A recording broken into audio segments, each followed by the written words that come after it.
Hello students, today we'll be studying poem Voice of Rain by Walt Whitman from Hornbill, which is the main reader book in Plus One English Core. Here you can have a glimpse of Mr. Walt Whitman. This is how he looked when he was alive, and he is considered one of the greatest American poets. In this poem, the poet sees rain falling and he asks the rain a few questions, and quite surprisingly, the rain answers those questions. So, this poem is about poet asking the rain who it is, and the rain answers the poet back, explaining what it really is. So let's read the poem and know a little more about it. Here is the poem, and in each frame, you will have three sections. On the top, you will find the lines from the poem, followed by some pictures. These pictures actually make the idea or the thought hidden in these lines a bit clearer. That is, these images give concrete forms to the abstract ideas hidden in the lines of the poem. And at the bottom, the lines of the poem have been explained in an easy language. So let's start the poem, right? So it you see the rain was falling and the poet was in a very happy mood.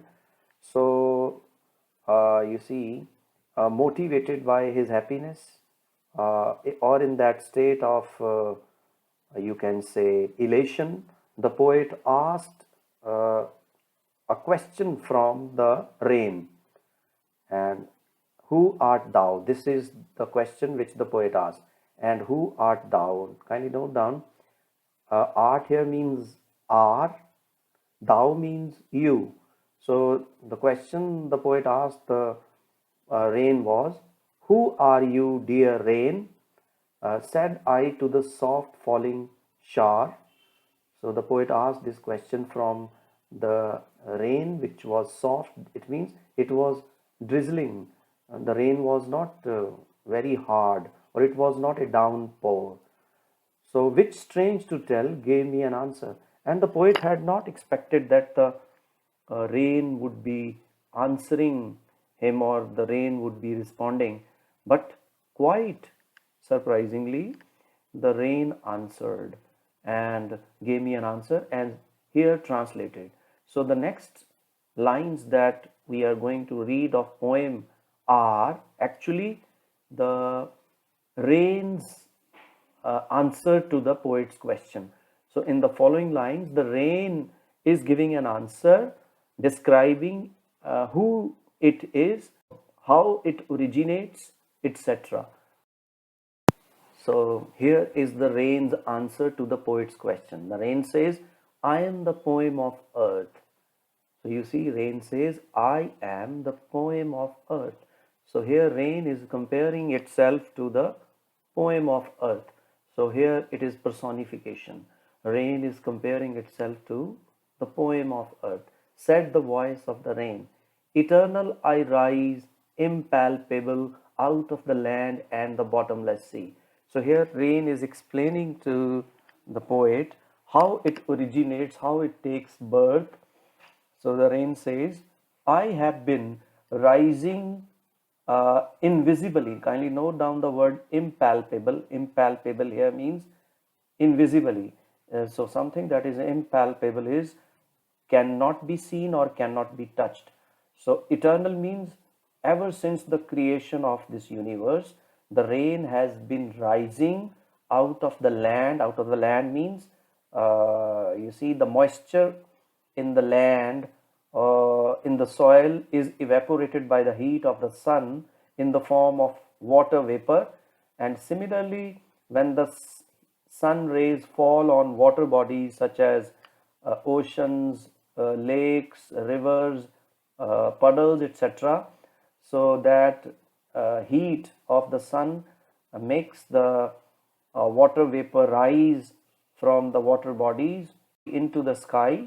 So rain explains how it is formed. It rises from land, from water bodies in the form of water vapor and goes up into the sky. So here the rain continues to explain itself upward to heaven. So the rain says from water bodies, here you can see in the pictures how the heat from the sun is making the water vapor rise into the sky, where the water vapors get formed into clouds. So upward to heaven, heaven here is sky. Whence means where, vaguely formed. So you see the water vapors get together and they form clouds. Vaguely here means not having any definite shape. So the clouds get formed into various, you see, vague shapes. That is, they don't have, you see, defined shapes or well organized shapes. So they get formed, altogether changed. So here, you see, here on the land, the rain existed in the form of liquid, that is water, and the water vapor rose, and here in the sky it is in the form of, you see, gaseous molecules in the clouds. So here, you see, in this process the rain gets totally changed, that is, from liquid it gets changed into gaseous molecules, and yet the same. So changed and yet the same, changed and yet the same. Kindly note down here, it is a literary device, and this literary device is called oxymoron. So oxymoron is a literary device in which two opposing ideas exist together, changed yet the same. So changed means change is something totally different, and same again totally different, two opposing ideas. So here the poem is further explaining its characteristics to the poet. I descend to lave the droughts. Note down here, the rain says from the sky, where it is formed in the shapes of clouds, it falls down, right? Lave, kindly note down, lave here means to bathe, to, you see, drench something with liquid.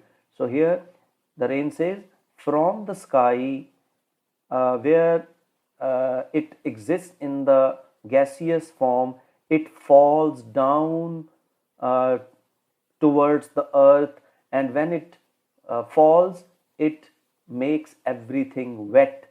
Droughts, kindly note down, droughts are scarcity of water. Wherever there is shortage of water, there droughts are.